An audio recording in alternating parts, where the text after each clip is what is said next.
আচলতে আৰ্চাৰী খেলত যি উত্তৰাখণ্ডত চলি আছে ৩৮ সংখ্যক ৰাষ্ট্ৰীয় পৰ্যায়ৰ যি আৰ্চাৰী খেল আৰু এই আৰ্চাৰী খেলত বাক্সা জিলাৰ এগৰাকী যুৱতীয়ে সুনাম কঢ়িয়াবলৈ সক্ষম হৈছে আৰু তেওঁৰ নাম হৈছে নম্ৰতা ব্ৰহ্ম আৰু মই বৰ্তমান তেখেতৰ বাসগৃহত উপস্থিত আছোঁ আৰু আজি তেখেতৰ যি গাঁও যে জাৰিপাৰা গাঁৱত এক আনন্দৰ জোৱাৰ উঠিছে। কেমেৰা পাৰ্চনে সামগ্ৰিক পৰিৱেশ দেখুৱাই আছে। ইয়াত যি গাঁওবাসী আছে গাঁওবাসীয়ে ইয়াত উপস্থিত হৈছে কাৰণ বাক্সা জিলাৰ লগতে সমগ্ৰ ৰাজ্যক প্ৰতিনিধিত্ব কৰা নম্ৰতা ব্ৰহ্মৰ যি সফলতা এই সফলতাই এক আনন্দৰ জোৱাৰ উঠিছে।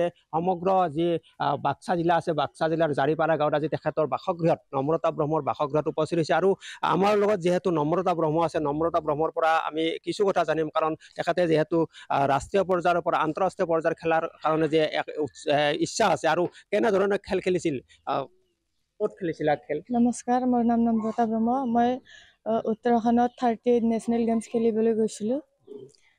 তাৰপিছত তাতে মিক্স টিমত ব্ৰঞ্জৰ মেডেল পালোঁ। আজি কেনে লাগিছে তোমাক? বহুত ভাল লাগিছে। তুমি প্ৰশিক্ষণ ক'ত লৈছিলা?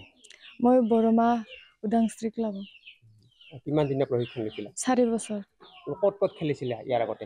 ইয়াৰ আগতে ঝাৰখণ্ড, উত্তৰাখণ্ড, গুজৰাট। ইয়াত ভৱিষ্যতে তোমাৰ কি আশা আছে আৰু?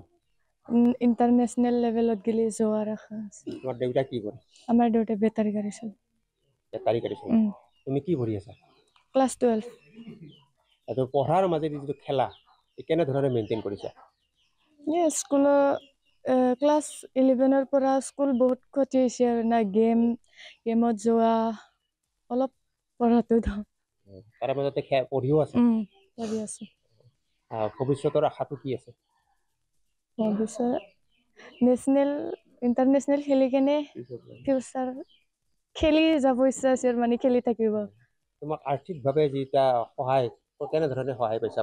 পৰিয়ালৰ পৰা কেনেধৰণৰ ছাপৰ্ট পাইছা? ফেমিলি বহুত ছাপৰ্ট কৰে, লগতে ডিষ্ট্ৰিক্টৰ পৰা ষ্টেটৰ পৰা বহুত। মা দেউতাই বহুত।